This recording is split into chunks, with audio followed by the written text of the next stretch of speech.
você que nos assiste pela KTV e pelo YouTube, que vão contar com a sua companhia em mais um domingo. Hoje, muitas informações sobre o agro, né, professor? Bom dia! Bom dia, Antoniela. Bom dia a todos. Vamos aos destaques dessa edição. Hoje tem a estreia da série sobre saúde do solo aqui no Agrofag. Na primeira reportagem, vamos falar sobre erosão. Também vamos mostrar técnicas de manejo para evitar esse problema.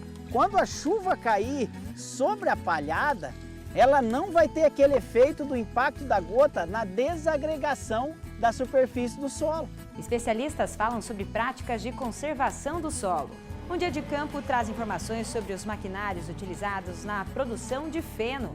No Agrofag pelo Brasil, tiramos dúvidas sobre mudas de morango e replantio de mandioca. Tem informações sobre o bronzeamento do tomateiro e você vai conhecer uma pousada aqui no oeste do Paraná que está conquistando quem gosta de turismo rural. Todas as notícias do Agrofag você vê a partir de agora.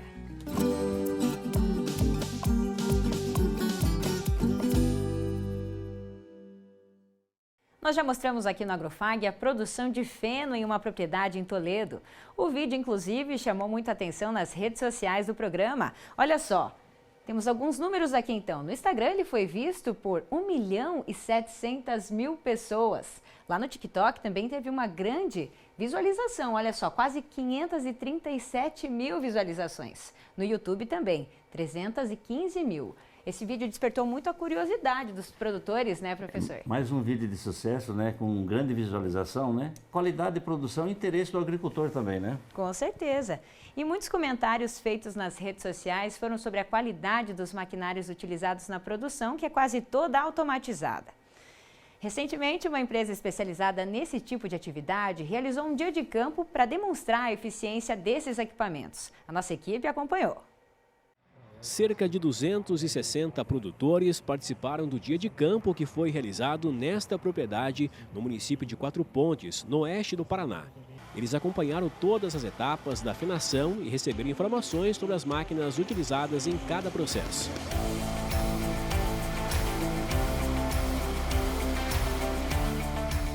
Aqui foi um dia de campo itinerante. Além do produtor conhecer as informações de cada máquina, ele pôde acompanhar na prática o desenvolvimento de cada uma delas. O evento se chama o Fardo Perfeito e trouxemos aqui agricultores, pecuaristas, para quê? Para ele estar tirando alguma dúvida, olhando como que fica um corte. A gente está com especialista de fábrica aqui também, para estar tirando, esclarecendo qualquer dúvida que eles tenham no processo que eles estão fazendo. E temos N agricultores aqui, desde pessoal que já possui equipamento nosso, pessoal que possui equipamento de concorrentes, pessoal que está pensando em entrar nesse segmento e fazer esse processo. A produção é dividida em 5 etapas. Primeiro é realizado o corte da forragem. Nesta área, a variedade é a Tifton. O processo é feito com uma segadeira, mantendo uma média de altura entre 45 e 50 centímetros. Vale lembrar que a regulagem é visual e depende de cada área. Eu tenho que ter uma regulagem mais baixa para conseguir recolher todo esse material que está disponível no campo. O pessoal que trabalha, por exemplo, com aveia, geralmente faz um corte mais alto. Então eu consigo trabalhar com as máquinas mais altas e evitar de tocar o solo. Então geralmente é visual e conforme o material que eu estou trabalhando, né? A gente trabalha o Brasil inteiro e tem N materiais aí disponível para fenação de norte a sul aí no Brasil, né, conforme o nosso clima e solo também.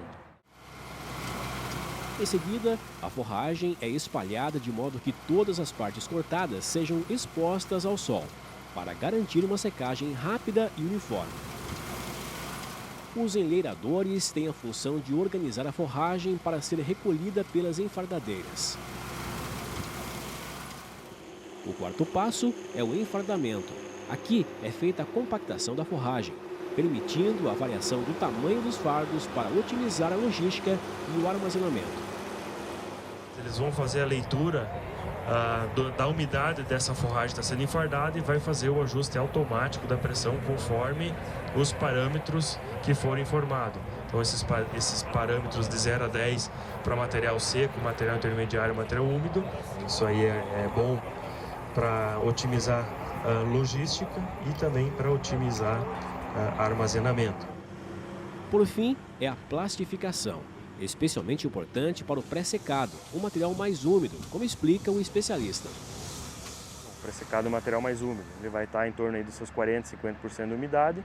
Então, às vezes, eu faço o corte num dia e no outro dia eu já posso fazer o enfardamento. Então, é um processo mais rápido, principalmente em inverno, que eu tenho janelas de chuvas mais curtas.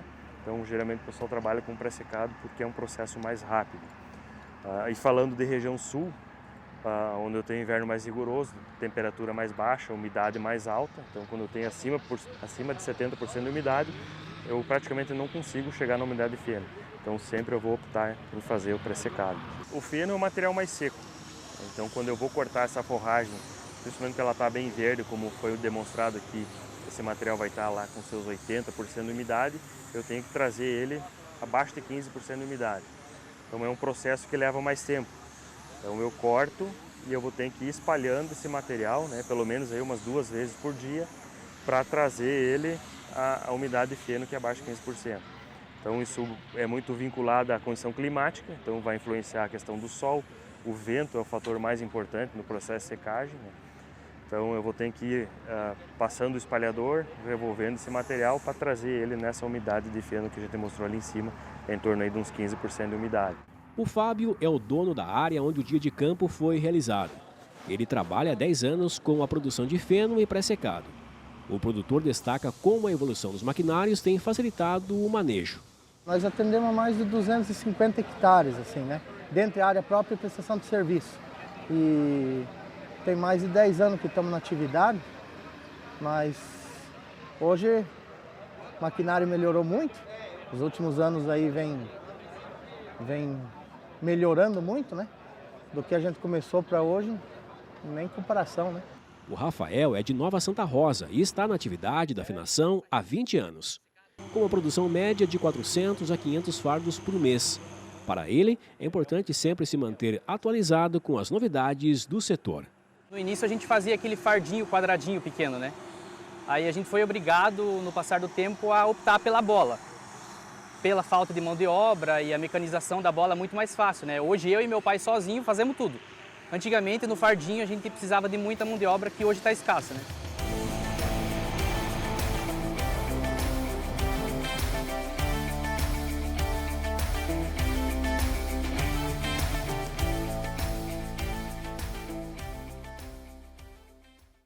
Professor Celso, então, com essa reportagem, a gente consegue perceber aí a evolução da tecnologia nos maquinários que estão no campo, Com certeza, toda a tecnologia no processo produtivo, na automação, É o agro utilizando sua tecnologia e a produção mais eficiente. Com certeza. E agora está na hora do Agrofag pelo Brasil, professor, vamos lá.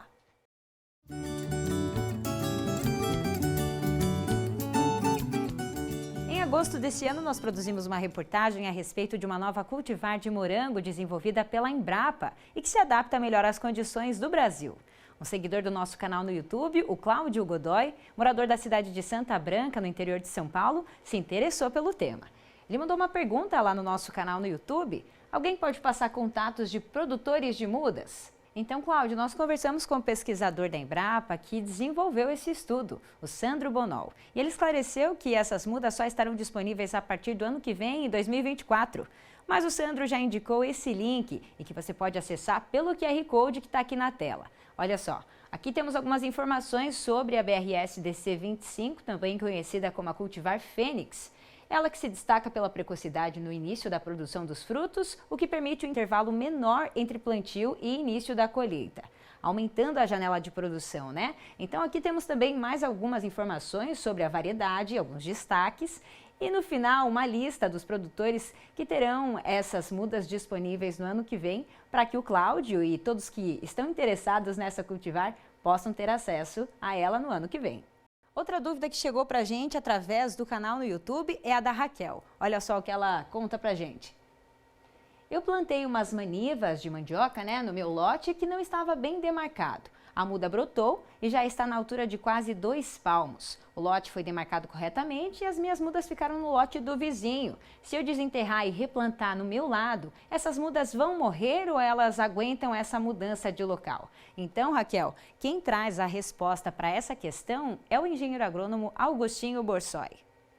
Bom, Raquel, respondendo a sua dúvida, em relação à mudança de lugar, esse transplante de plantas de mandioca, não é muito interessante você transplantar de um lugar para o outro. À medida que as plantas vão crescendo, elas vão desenvolvendo o sistema radicular e aí o produto final da mandioca é a raiz, né? E aí se você fizer essa mudança, pode acabar danificando as raízes. A planta, ela não tem um sistema radicular muito desenvolvido, vai acabar murchando essa planta, vai acabar secando as folhas, né? Ela até vai brotar novamente, mas ela vai acabar demorando um tempo para crescer, para rebrotar, né? E se você não tiver uma umidade boa no seu solo, essas plantas vão acabar morrendo, né? Então você vai acabar perdendo essas plantas, né? Então, plantas maiores, eu não recomendaria você a fazer essa mudança, transplante de um lugar para o outro, né? As plantas menores, se você pegar o solo junto, ainda é possível você fazer esse transplante. Comercialmente, em áreas comerciais, isso não é viável, né? Mas poucas plantas pequenas, ainda seria possível você transplantar de um lugar para o outro.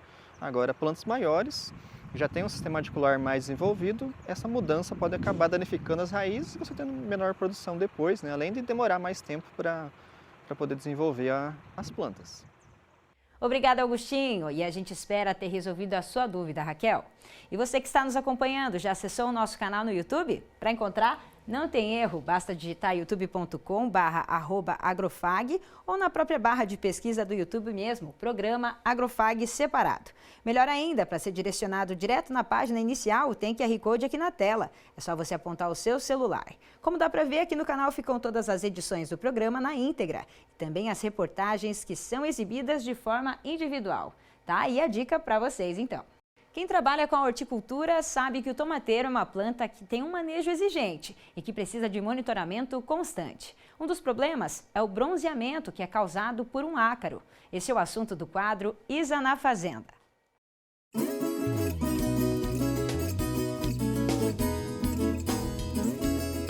Bom dia, Antoniela. Bom dia, professor Celso. O tomate é uma cultura de elevada importância mundial, tanto para o consumo in natura quanto para fins industriais, sendo uma das hortaliças mais cultivadas e consumidas no mundo. De acordo com a Organização das Nações Unidas para Alimentação e Agricultura, a produção mundial de tomate é de cerca de 180 milhões de toneladas. Ainda assim, o tomateiro é uma planta facilmente suscetível a diversas pragas e doenças. Muitas são menos conhecidas pelos produtores e passam despercebidas no início da infestação, seja pelo tamanho diminuto ou por ocorrer esporadicamente na cultura, como é o caso do Aculopus lycopersice, mais conhecido como microácaro do bronzeamento do tomateiro. Ele é um dos menores artrópodes conhecidos, medindo de 0 a 15 a 0,20 milímetros de comprimento na fase adulta, o que torna muito difícil a sua detecção. É uma praga altamente especializada, habitando locais bastante específicos na planta, como base dos tricomas presentes em ramos, folhas e frutos jovens. No início da infestação, os primeiros sintomas decorrentes da alimentação dos ácaros são folhas e ramos apresentando escurecimento leve, mas com o aumento da população do ácaro, os sintomas evoluem para um escurecimento total das folhas e ramos, chamados de bronzeamento. Além disso, causa malformação de flores e frutos, e os frutos verdes não amadurecem, muitas vezes apresentando rachaduras. As maiores infestações de Aculopus lycopersice ocorrem no período seco e de baixa umidade relativa do ar, algo que na nossa região destacamos nos meses de junho, julho e agosto. Diante disso, o produtor deve monitorar o ácaro logo no início da cultura. O monitoramento é realizado a cada 5 dias, amostrando folhas, flores e frutos verdes quanto à presença de ácaro com auxílio de lupas. Recomenda-se coletar 20 amostras aleatoriamente na área. Caso, em uma das amostras, o número de ácaros seja superior a 9, é indicado a utilização dos métodos de controle. Como ainda não existe a comercialização legalizada de agentes de controle biológico para o Aculopus lycopersice, o controle químico com acaricidas continua sendo a principal ferramenta no manejo. Mas uma alternativa que tem sido muito explorada e utilizada é o uso dos produtos biológicos. Caso não seja feito o controle, a consequência é drástica, podendo ocorrer diminuição de mais de 65% na produtividade das plantas. Não deixem de acompanhar o @agrofag nas redes sociais. Nos vemos na semana que vem e até lá! Obrigada, Isa. Até lá! E agora está na hora da gente conferir os preços dos grãos no mercado agrícola. Dá uma olhada. A saca da soja em Cascavel fechou a semana em R$ 132. A saca do milho, R$ 43 e a saca do trigo, R$ 54. No próximo bloco, tem a estreia da série Saúde do Solo. Nessa primeira reportagem, vamos falar sobre a erosão. Especialistas mostram como ela ocorre e dão dicas sobre como evitar esse problema.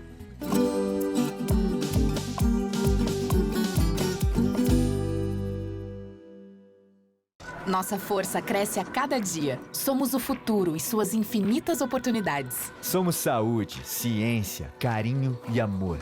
Mensagem, emoção e caráter. Somos agro, meio ambiente e inovação. Empreendedores. Somos a capacidade das máquinas e o coração batendo. Somos estrutura e nota máxima. Educação, trabalho e conquistas. Ambiciosos. Somos dedicados e sonhadores. Somos o Centro Universitário FAG. Vestibular 21 de outubro. Cascavel e Toledo. Inscrições pelo site fag.edu.br/vestibular. Juntos realizamos. Hospital Veterinário FAG, para todos os bichos, todos os horários. Tigres, leões, cavalos, gatinhos ou dogs, pássaros, jacarés, ratinhos ou cobras. O HVet FAG é o maior hospital veterinário do Paraná, o único a oferecer atendimento 24 horas para qualquer animal, independente da complexidade. Conheça nosso Clube do Mascote, vantagens exclusivas para pets e animais exóticos. Se você ama, nós cuidamos. Hospital Veterinário Centro FAG, Cascavel, ligue pra gente, 4533213772. Colégio FAG Bilíngue. Somos uma escola sedimentada em valores familiares, focada na excelência da qualidade no ensino. Surpreenda-se com nossa estrutura padrão internacional. 120 laboratórios de ensino de última geração, hortas, fazenda, trilha ecológica, 8 parques externos e 2 internos, centro multiesportivo, auditórios e muito mais. Agende sua visita. Estamos prontos para receber você e sua família. Colégio FAG Bilíngue. A universidade começa aqui.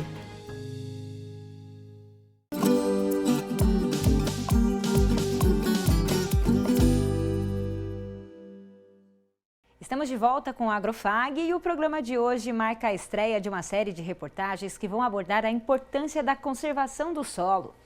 A série, que se chama Saúde do Solo, está sendo produzida com o apoio do engenheiro agrônomo Ismael Lopes, que é doutor e especialista nesse assunto. A primeira reportagem que vamos exibir agora é sobre um problema que está diretamente relacionado à qualidade física do solo, a erosão. Essa forma de degradação pode atingir propriedades de todos os níveis e algumas práticas podem ser adotadas para diminuir os impactos que ela provoca.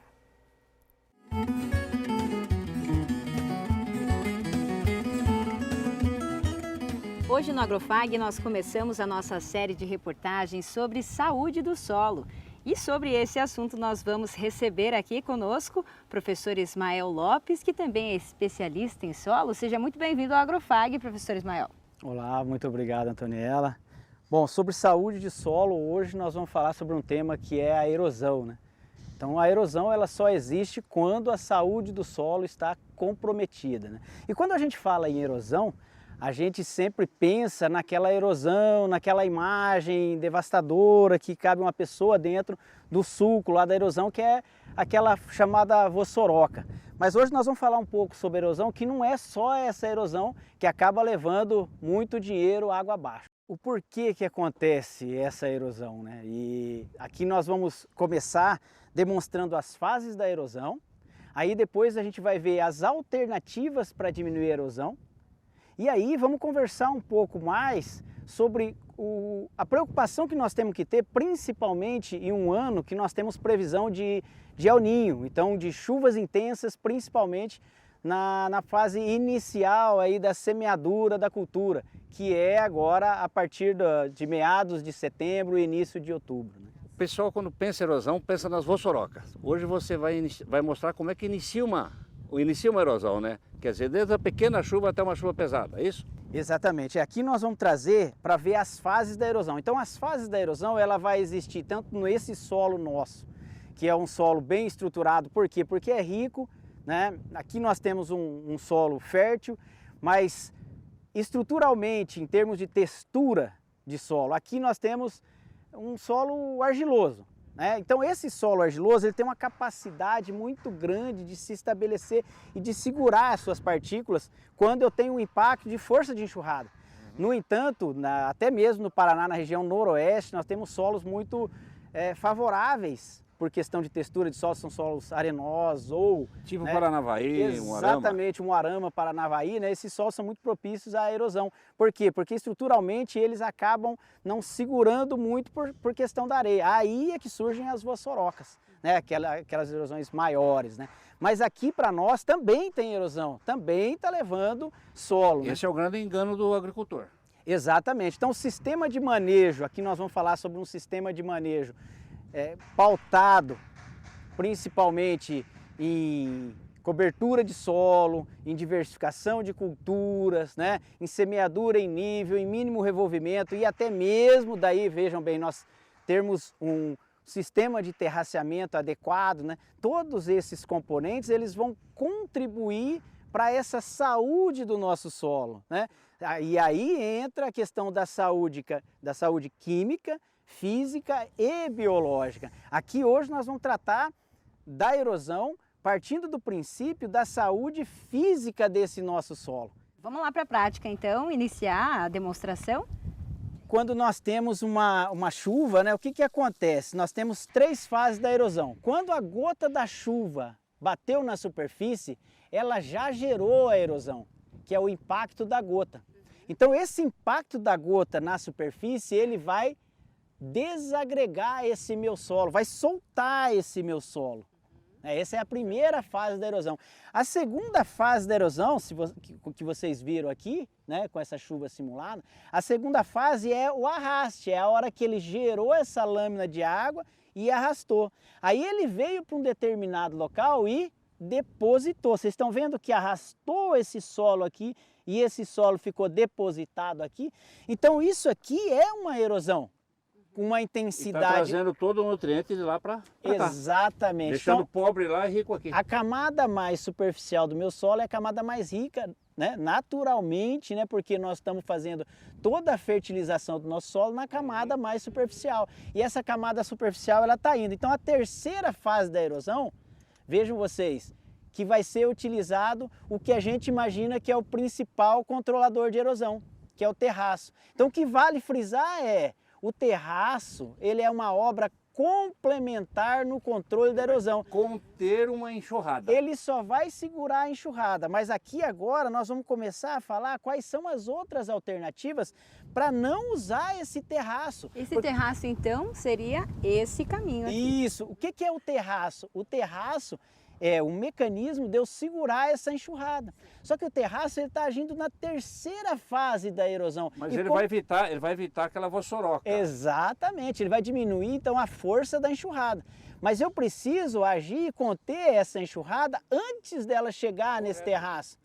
E de que maneira que eu posso fazer isso? Trabalhando então com práticas conservacionistas. Então sempre quando a gente fala de erosão, o que vem na nossa cabeça é o quê? Terraço. Terraço. E na verdade o terraço ele é complementar no controle da erosão. Eu preciso agir já na primeira e na segunda fase da erosão. É 2 terraços, já vê o que arrastou aqui, né? Exatamente, está aqui demonstrado. São 2 terraços, aqui um terraço, aqui o outro. Então a chuva aconteceu aqui e está acontecendo a erosão entre os terraços. A gente chama isso aqui de área de contribuição. Para que não aconteça isso aí, eu preciso empregar, então, agricultura de base conservacionista. E para ser enquadrado como agricultura de base conservacionista, eu preciso ter mínimo revolvimento do solo, eu preciso manter o meu solo coberto, né? Então tem que ter cobertura viva ou morta, eu preciso ter rotação e diversificação de culturas, eu preciso fazer semeadura em nível, e aí eu preciso ter o meu sistema de terraceamento adequado. Aqui o que nós vamos demonstrar agora? A eficiência que tem na primeira fase da erosão, a cobertura do solo. O que a gente vê aqui é um solo desestruturado, né? Tanto é que um dos princípios do manejo conservacionista é o mínimo revolvimento do solo, né? E aqui a gente pode ver exatamente isso, né? A erosão aqui, né, gerou essa lâmina de escoamento e essa essa lâmina de escoamento foi percorrendo, foi descendo. Então aqui nós já temos a segunda fase da erosão, né? Que é o arraste das partículas. A gente pode ir acompanhando e verificando. Isso é erosão, né? Porque às vezes a gente está acostumado a ver a erosão como se fosse uma vossoroca, mas ela está levando a camada mais fértil, né, do solo. Ela está descendo e ela vai se depositar em algum lugar, seja ele num terraço ou até mesmo dentro de um ribeirão, de uma represa, de um rio, né? E aqui nós temos a terceira fase da erosão, que é a deposição. Vejam vocês que isso aqui é tudo solo que foi arrastado pela água. Então a água aqui onde depositou, ela infiltrou e aí ficou o solo. Essa camada ela é extremamente rica em nutrientes, que é a camada que desceu. Então ela é rica em nutrientes e também em matéria orgânica, né? É a camada mais rica do solo. Então aqui a gente vai acompanhar agora como que é esse efeito, né, da chuva sobre a palhada, um solo coberto. Isso. Bom, nós vimos lá as fases da erosão, né? O impacto da gota, esse selamento superficial. Agora, qual é a importância de eu trabalhar um manejo conservacionista? Aqui, simplesmente, nós colocamos uma palha para mostrar que a palha ela vai já agir na primeira fase da erosão, diminuindo o impacto da gota na superfície do solo, né? Podemos colocar aqui? Então, o que vai acontecer? Quando a chuva cair sobre a palhada, ela não vai ter aquele efeito do impacto da gota na desagregação da superfície do solo. Então o que vai acontecer? Ela vai reter, ela vai gerar rugosidade, né? É isso que nós chamamos. Ela vai gerar essa rugosidade na superfície, vai impedir que haja o selamento que aconteceu anteriormente. Então a palha diminuindo esse impacto, diminui a força da água. Ela pode até infiltração, ela saturar e ter esse escoamento superficial, mas já agiu na primeira fase da erosão. Então as práticas conservacionistas, elas ajudam nessas fases da erosão. Ainda vai contribuir para a infiltração, para gerar menor lâmina de escoamento superficial. Você pode ter até alguns pontos que vai correr erosão, vai ser muito menos do que a área descoberta. Exatamente. Agora, vejam bem, quando eu trabalho um manejo mais conservacionista pautado nesses 5 critérios que nós falamos, que é o mínimo revolvimento, a cobertura viva ou morta, a rotação de culturas, a semeadura em nível e o terraceamento adequado, quando eu trabalho isso, o que eu estou melhorando? Estou melhorando a saúde física do meu solo. Então o que eu preciso? Ter um sistema de manejo para o meu solo que a infiltração seja alta. O ideal é que toda essa chuva que caiu, que ela infiltre e fique ali, que não gere essa lâmina de escoamento, porque ela está levando nutrientes, está levando a minha semente, se foi depois da semeadura. Então, ó, a regra é a chuva ou a água, onde ela caiu, ela precisa infiltrar. Precisa infiltrar. Por quê? Se ela infiltrar ali, ela vai servir de quê? Segurar a retenção da laminar. laminar. Reter, não vai ter erosão, ela vai ficar disponível para as plantas, para a raiz das plantas. Se essa água for embora, se essa água for embora, ela vai causar dano e não vou ter água para minha planta se eu tiver um veraninho. E vai levar os nutrientes, né? Vai levar a parte superficial onde tem os maiores nutrientes. E a água, para nós na agricultura, é o principal insumo. A água é o principal insumo da agricultura. Não tem como fazer agricultura sem água. Por isso a importância da água. Por isso nós temos que fazer uma caixa d'água com uma tampa boa. Exatamente. Esse é o princípio. Então, ó, é a gente trabalhar o manejo conservacionista do solo e da água.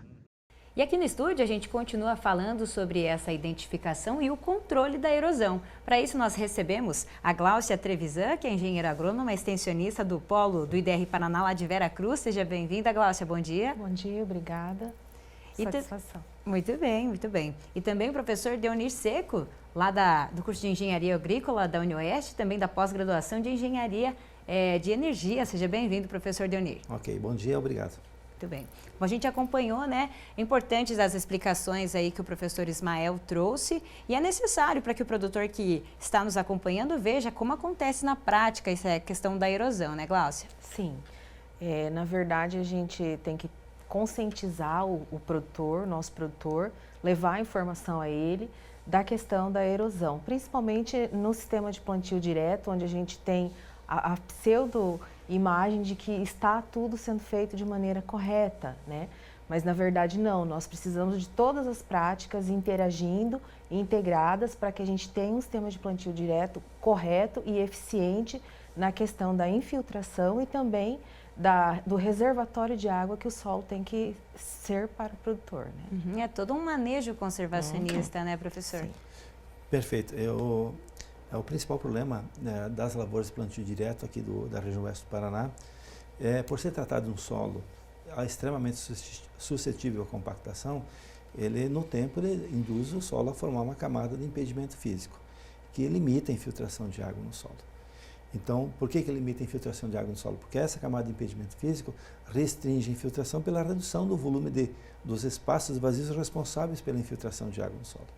Então, nós temos que partir para um novo patamar de plantio direto, associando as boas práticas de conservação do solo, mas procurando estabelecer que o sistema de vazios seja funcionais. O que é isso, sejam funcionais? Que permita uma boa infiltração e retenção de água no solo, para que o solo efetivamente permita essas melhores condições de infiltração e de retenção de água no solo para atender às demandas dos cultivos agrícolas ao longo dos seus diferentes ciclos. Professor Seco, o senhor diria então que, veja bem, com todo esse contexto que foi feito aí, o agricultor ele precisa tomar decisões para melhorar seu solo. O que nós está faltando para esse agricultor ter talvez uma consultoria, alguma coisa mais eficiente? O que o senhor acha? Acredito que o produtor rural não está chegando informação técnica adequada para fins de reestruturação do solo. O produtor recebe muita informação técnica dos cultivos agrícolas, mas não recebe informações técnicas de como melhorar a saúde do solo, de como melhorar a qualidade estrutural do solo. Você pode ver hoje o produtor que está nos assistindo, se chover uma chuva de 30 a 40 milímetros, se ele for logo após a chuva lá nos canais de terraço, ele vai ver que tem acúmulo de água nos canais de terraço, evidenciando claramente que a infiltração de água está comprometida e essa água escoando na superfície vai provocar erosão. Então, assim, aquela ideia de que ter palha na superfície só, ter terraço e fazer plantio em nível são suficientes para controlar a erosão, não é verdade. Então, se a qualidade estrutural do solo, se tiver uma camada de impedimento físico comprometendo a infiltração de água, essas práticas de conservação, elas têm uma efetividade relativa, elas não cumprem a sua função de retenção total da água de escoamento superficial do solo, especialmente quando as chuvas são mais intensas, porque o volume de água é muito grande e a restrição física limita essa infiltração, vai haver transbordo de terraço. E havendo transbordo de um terraço, vai haver transbordo de todos os demais terraços. Graus, pelo que a gente está vendo, a saúde do nosso solo aqui no oeste do Paraná, ele está meio doente, né? Está na UTI ou já está passando por um quarto de recuperação? Na verdade, a gente tem trabalhado, né, enquanto instituição, para levar para o quarto de recuperação, né? Porque nós, enquanto instituição, temos feito trabalhos aí de conscientização, trabalhos pedagógicos mesmo, na questão de rotação de culturas, que a gente considera fundamental para o sistema de plantio direto, porque hoje nós trabalhamos basicamente no binômio soja-milho, né? 90% da ocupação do solo no verão é soja e no inverno 90% da ocupação do solo é milho, né? Então a gente sabe das dificuldades, das limitações que os produtores têm, inclusive financeiras, né? Mas eu acho que principalmente na questão do inverno a gente pode trabalhar com culturas consorciadas, né? Pelos benefícios que isso vai acarretar ao longo, né, dos cultivos. Então, quando a gente tem cobertura de solo, a gente tem ciclagem de nutrientes, incremento de matéria orgânica, estruturação do solo na questão física, melhoraria do incremento químico, porque nós temos essa questão da ciclagem de nutrientes e a matéria orgânica, né? E também pela diferença de sistema radicular, onde a gente consegue formar os canais de infiltração da água. Hoje a gente não consegue visualizar isso no solo quando a gente faz, por exemplo, o diagnóstico rápido de estrutura, né? A gente tem impedimento físico ali para o crescimento das raízes. Sim. Então o remédio vem vindo por aí, né? A gente tem tentado fazer isso. Professor Seco, Deonir Seco, né? Provavelmente, tudo que o professor Ismael falou ali são as técnicas que nós vamos ter que se adaptar, mas a porosidade do solo seria um fator importante para você evitar essa erosão laminar e erosão, né? Importantíssimo. De modo geral. Perfeito, importantíssimo. Eu sempre falo assim que a recuperação física do solo para criar esses bioporos estáveis que transformam o espaço de vazios funcionais. E quando a gente fala de funcionais, fala de infiltração de água quando dá um excesso de chuva e de ascensão capilar em períodos de estiagem, para ajudar a atender as demandas evapotranspirativas dos cultivos. O problema é que o produtor ele precisa ter paciência e persistência para conseguir gerar esses bioporos estáveis que vão permitir melhores condições de infiltração e retenção de água no solo. Os trabalhos conduzidos junto ao IDR aqui na unidade Santa Teresa evidenciaram tanto com cultivo com leguminosas, por ter um sistema radicular com um maior calibre de raízes, tem respostas mais imediatas, crotalárias, feijão de porco, bandu, enfim, essas leguminosas de maneira geral. Enquanto que as gramíneas, as braquiárias, elas demoram um pouco mais para evidenciar os efeitos benéficos, por serem raízes fasciculadas, mais finas e que têm uma alta relação CN, que, portanto, então, os efeitos benéficos dessas consorciações de braquiária com milho e safrinha, caso ele não opta por deixar de cultivar 1/3, 1/4 milho e safrinha, demoram a surgir, de 3 a 4 anos, quando os efeitos mais promissores começam a surgir. Então, o produtor ele tem que saber que a recuperação física de um solo é um processo lento e isso requer paciência e persistência para efetivamente gerar a funcionalidade do sistema poroso para permitir melhores condições de infiltração e retenção de água no solo. Mas isso aí passa, professor, por um estudo ou por uma cultura dos consultores, dos nossos agrônomos que estão no campo, tomar isso como uma verdade real e transmitir isso para os agricultores e eles adotarem isso. Quer dizer, os consultores seriam a principal fonte dessa transformação. Perfeito, eu concordo contigo. Normalmente a assistência técnica voltada aos produtores rurais, ela visa atender uma demanda financeira, vamos dizer assim. Financeira. De atender as necessidades dos cultivos agrícolas, quer seja por fertilidade, por aplicação de defensivos, financiamento, qualidade de sementes, financiamento. E raramente a gente vê trabalhos voltados à orientação para a construção de um perfil de solo funcional, para recuperar essa saúde do solo. Então eu acredito assim, o produtor teria muito mais fidelidade quando recebesse assistência técnica também voltada à recuperação dessa qualidade física do solo. Para isso, nós precisamos mudar de patamar de plantio direto, deixar esse plantio direto que está levando o solo a ficar doente por má qualidade funcional do sistema de vazios, sistema poroso do solo, a um novo patamar de qualidade do plantio direto, com rotação de cultura, com a adoção das práticas de conservação do solo muito bem colocadas em conjunto, para que efetivamente a gente tenha um controle total do escoamento de água na superfície, propiciando melhores condições de infiltração e retenção de água no solo. E eu vou aproveitar que o senhor falou desse controle, para falar sobre o controle mecânico da erosão. Temos então o exemplo do que a gente viu na conversa com o professor Ismael, do terraceamento, do plantio realizado em nível.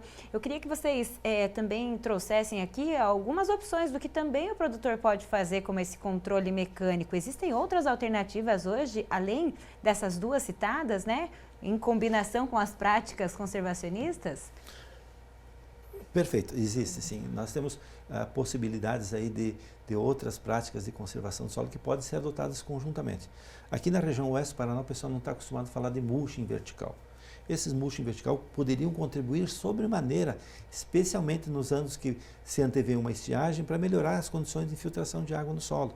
Nós teríamos condições de implantar esses mulching vertical no intervalo entre os terraços, pelo menos mulching vertical no intervalo entre os terraços, para que essa água eventualmente que escorreria sobre o solo, especialmente devido à camada de impedimento físico, permitisse essas melhores condições de infiltração de água no solo.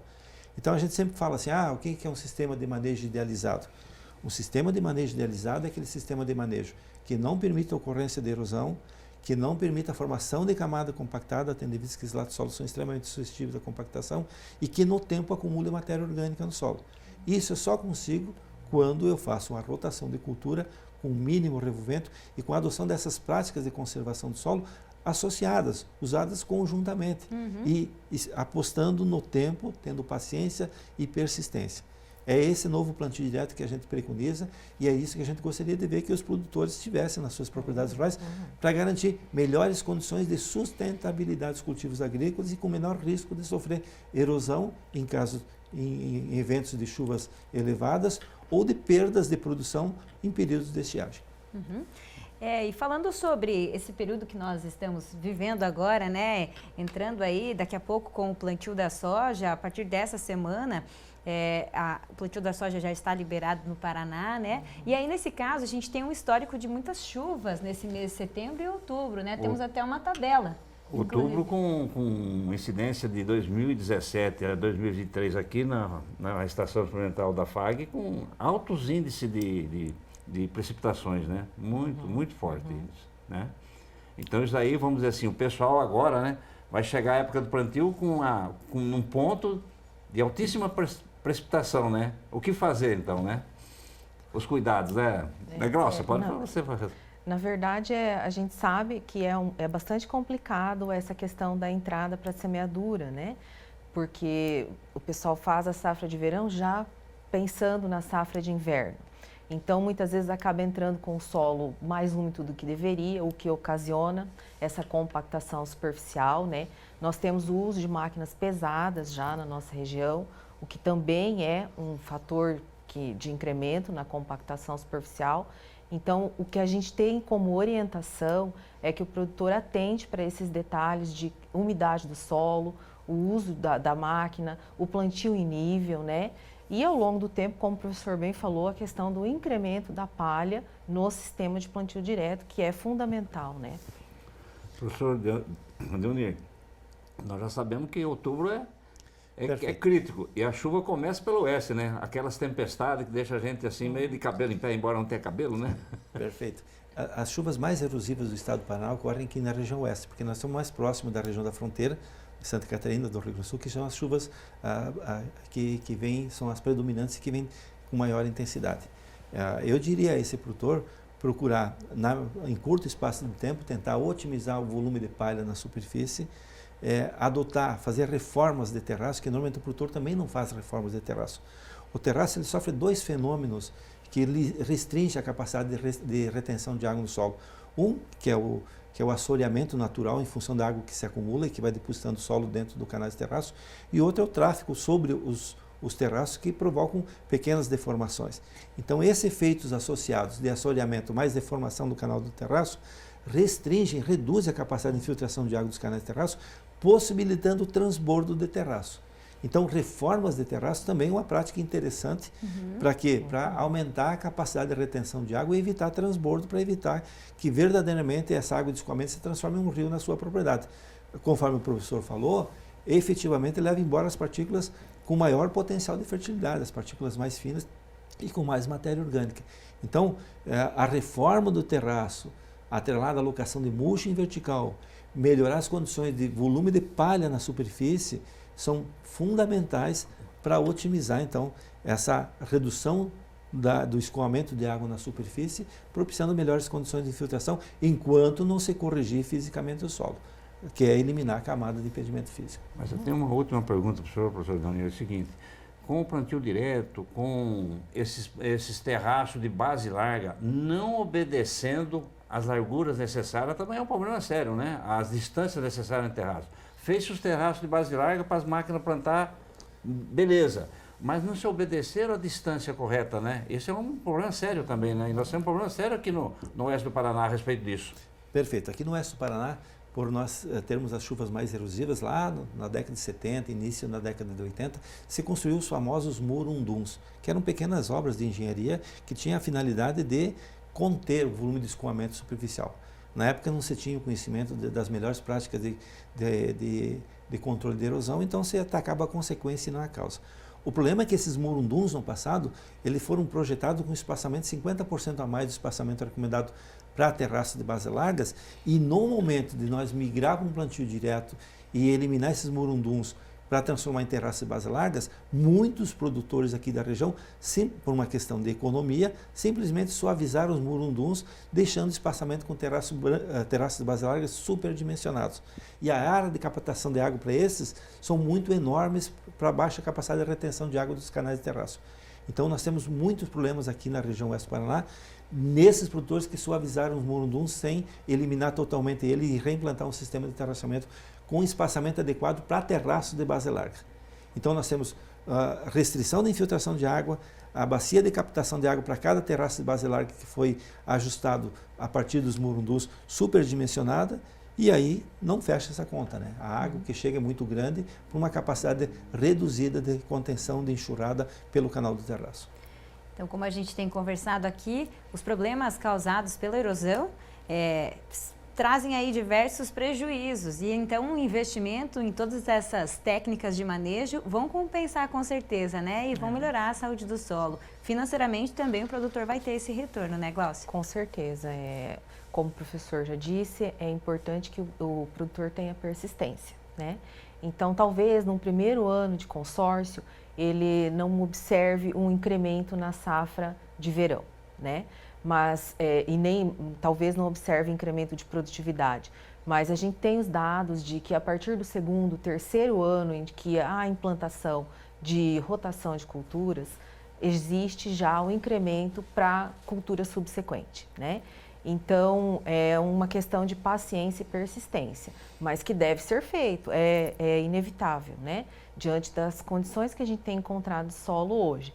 Então, a gente vai chegar num limite onde o que vai resolver a questão da produtividade, que vai ser um delimitador para o aumento da produção, é a adoção da rotação de culturas e, claro, das outras práticas conservacionistas de forma integrada. Muito bem. Glaucia, obrigada pela sua participação aqui com a gente. Professor Deonir, muito obrigada e até a próxima. Obrigada, gente. Ok, obrigado a todos. Depois do intervalo, turismo rural. Uma pousada no Alagado investe na culinária para atrair os hóspedes.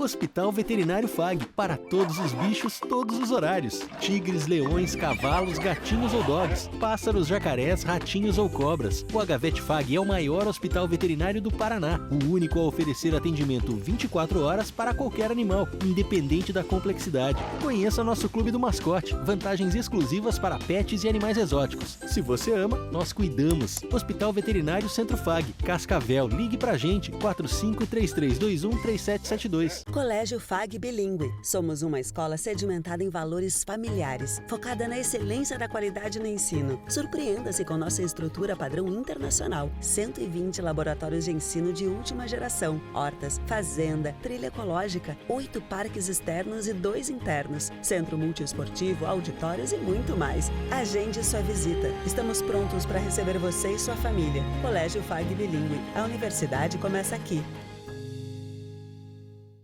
Nossa força cresce a cada dia. Somos o futuro e suas infinitas oportunidades. Somos saúde, ciência, carinho e amor.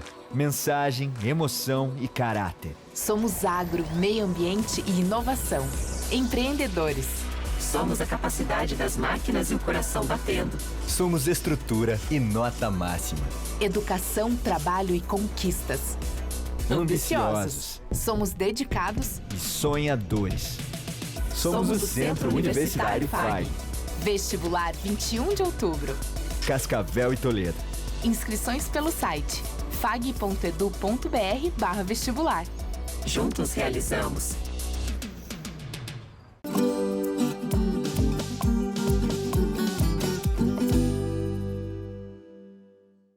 Vocês vão conhecer agora uma ideia que surgiu durante a pandemia e que se tornou um bom negócio na área do lazer. Aqui na região oeste, o Paulo e a Suzana adaptaram as instalações de um sítio às margens da represa de Salto Caxias e o transformaram em um espaço para descanso e para novas experiências na área da culinária. Dá uma olhada.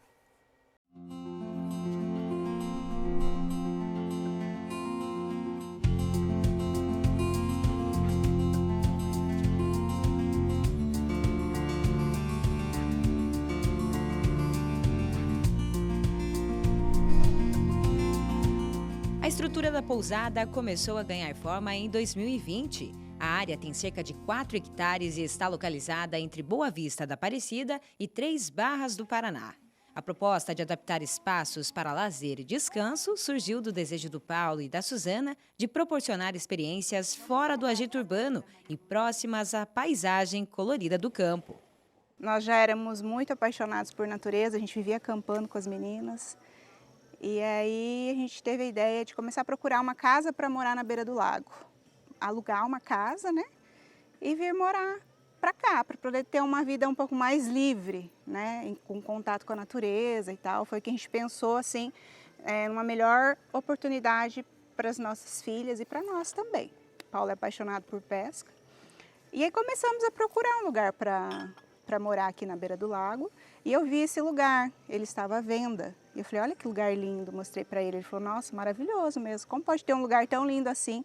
E a gente, né, não conhece, enfim. Na verdade, empreender ao mesmo tempo que tem que ser muito rigoroso com números, tem que sair um pouco e olhar um pouco a expectativa, as coisas intangíveis, digamos assim, né? Então, os números não fechavam, mas eu falava assim, não tem como não dar certo, porque o lugar merece, as cidades da redondeza precisam, né, de um negócio como esse, e às vezes a gente está fazendo conta, sei lá, de uma coisa, mas vai envolver outras, vai envolver alimentação, enfim, né, N coisas, e eu sabia que tinha que dar certo, né? A pousada oferece aos hóspedes locais para aproximá-los do contato com a natureza, com os animais e muito espaço para passar o tempo e se divertir.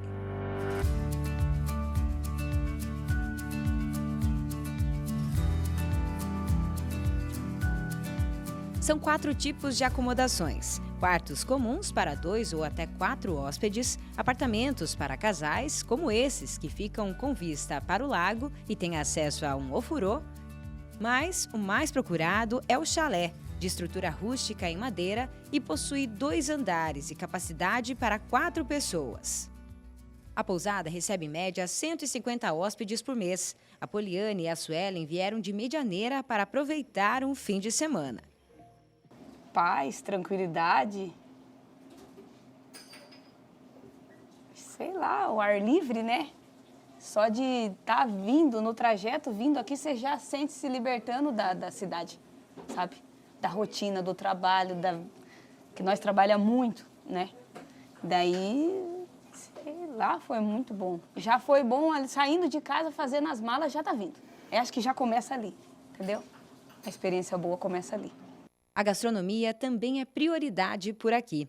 Pratos especiais são preparados para os hóspedes. Um deles é esse, o cordeiro patagônico tradicional da culinária argentina.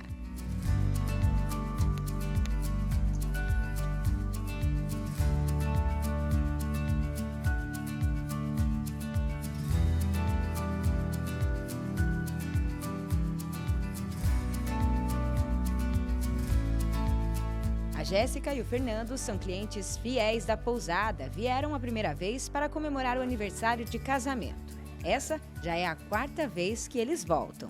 Quando a gente marca nas mídias sociais, o que vocês falam desse local? Falou, olha, venham, que a experiência é maravilhosa. Então, assim, quer fugir, quer zerar um pouquinho a cabeça da correria, do barulho, venham, que aqui é um ambiente propício para relaxamento mesmo. Venha que tem para todos os gostos, né? Todos os tipos de música toca aqui, e também o restaurante é bem diversificado, a família é bem acolhedora e os ambientes são também variados. Então tem para todos os estilos, todos os gostos.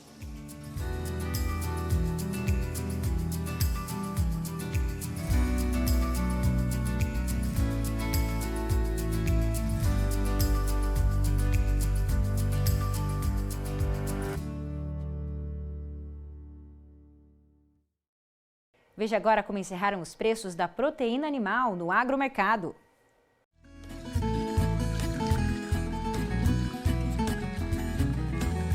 Queda novamente na arroba do boi gordo, R$ 190 essa semana. O quilo do suíno, R$ 6,23 e o quilo do frango, R$ 4,14. E agora chegou o momento da gente conferir as nossas redes sociais. E antes da gente dar uma olhada nas indicações, eu quero reforçar o convite para você conhecer as nossas redes sociais. Estamos no Instagram, no TikTok, no Facebook como @agrofag. No YouTube vocês já conhecem o nosso canal também, youtube.com/agrofag. Se você quiser participar com a gente, mandar a sua sugestão de reportagem, manda uma mensagem no nosso WhatsApp. O nosso número 4533213970. A nossa equipe está aqui para esperar a sua mensagem e responder as suas dúvidas também. Vamos lá para as indicações então? Professor Celso, a gente começa falando sobre esse curso aqui realizado pela Embrapa, Controle e Prevenção da Mastite em Rebanhos Bovinos. Tempo aí de duração desse curso, 30 horas. O investimento, R$ 39,90. Começa então o período de inscrição, né? Começou no dia 18 de julho e vai até o dia 11 de setembro. Então tá aí a dica para quem quiser participar. Até amanhã as inscrições. Temos também indicação lá da Prefeitura de Toledo, Turismo Rural, Legislação e Gestão de Empreendimento. Público-alvo, estudantes da áreas rurais, produtores rurais também e trabalhadores do campo. Será realizado nessa semana, no dia 12, 13 e 14, lá no Sindicato Rural de Toledo. Então, mais informações é só entrar em contato com a equipe do Sindicato Rural lá de Toledo. Temos também o 4º Simpósio de Agricultura 4.0. Nessa semana também será realizado do dia 12 até o dia 14, das 6h30 da tarde até as 10 horas da noite. Esse é um evento online e a carga horária é de 11 horas, então um evento aí sobre agricultura 4.0. Sempre é bom estar informado sobre esse assunto também. Simpósio de Paisagismo, 14 e 15 de setembro, com vários palestrantes aí da área do paisagismo e também, olha só, implantação de gramados residenciais, orquídeas, cuidados básicos em residências, colecionador de plantas no Brasil, uso de plantas nativas no paisagismo, um pouquinho de tudo sobre essa área tão ampla, né, que é o paisagismo.